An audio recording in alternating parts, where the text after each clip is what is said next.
Ngayon guys, ikikwento ko sa inyo ang isang shocking rat experiment na kinandak ni Dr. Kurt Richter noong 1957. Si Dr. Richter ay graduate ng Harvard University sa US at isa rin siyang professor sa Johns Hopkins University. So gumawa siya ng experiment tungkol sa mga daga.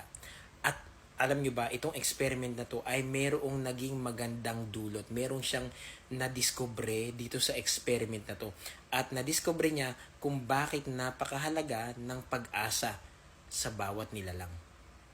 Sa unang experiment ni Dr. Richter, kumuha siya ng 12 rats, pero mga domesticated, mga tame, mababait to na mga rats at mga inaalaga ang rats. So hindi sila yung mga wild na nangangagat, sila ay mababait, mga inaalagaan ng mga tao, pinakakain, ganun. So sila ay mga domesticated, mga tame rats.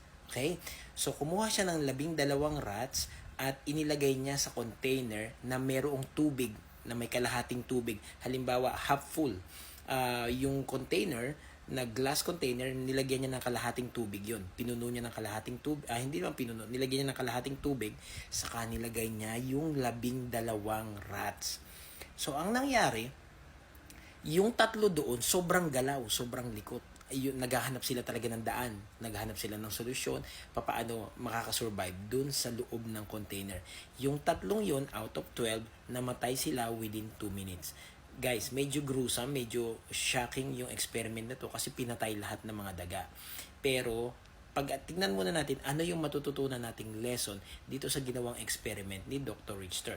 So namatay doon after 2 minutes yung tatlong daga. Yung 9 na daga, palangoy-langoy lang sila at nabuhay sila at tumagal sila sa loob ng 40 to 60 hours bago sila namatay. Yung 9 na yun, bago sila namatay lahat. Yung second experiment, medyo pinarami niya yung mga daga. Di ba namatay na lahat yung 12 na daga na yun?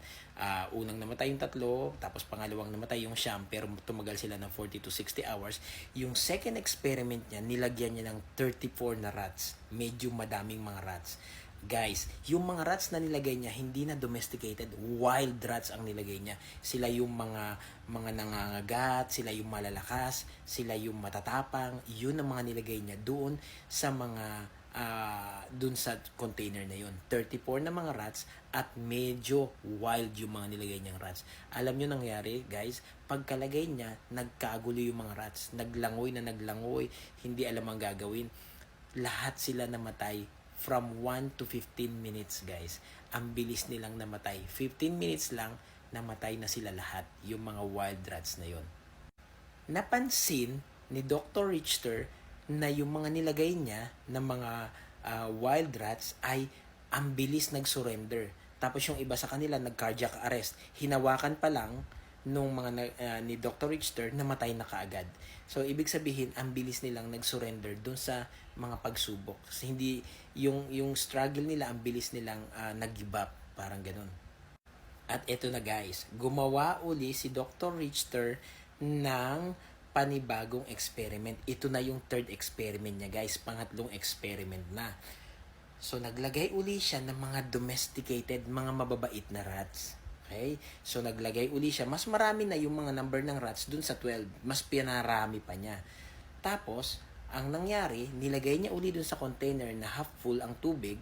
Tapos, isa-isa niyang nilagay niya lahat. Ang nangyari, nung parang mamamatay na yung mga daga, isa-isa niyang kinuha. Tapos, pinatuyo niya, kinuha niya isa-isa yung mga namamatay na mga rats. Halimbawa, yung rats malapit na malunod, kukunin niya, papatuyuin niya, pero ibabalik uli niya. Pag sila ay okay na at lumakas na sila, ibabalik uli niya dun sa container at papabayaan uli niya dun, guys.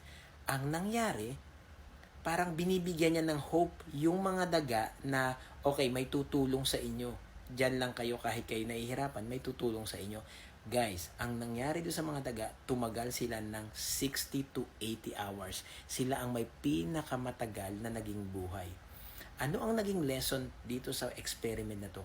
Ang lesson guys, kapag ang isang nilalang ay binigyan mo ng hope, mas matagal ang kanilang survival. Nakakasurvive sila ng mas matagal dahil meron silang pinangahawakang hope. So guys, Iyon ang lesson dito sa experiment na to. Huwag tayong mawawalan ng pag-asa. Lagi tayong magkaroon ng pag-asa, kumapit sa taas, guys.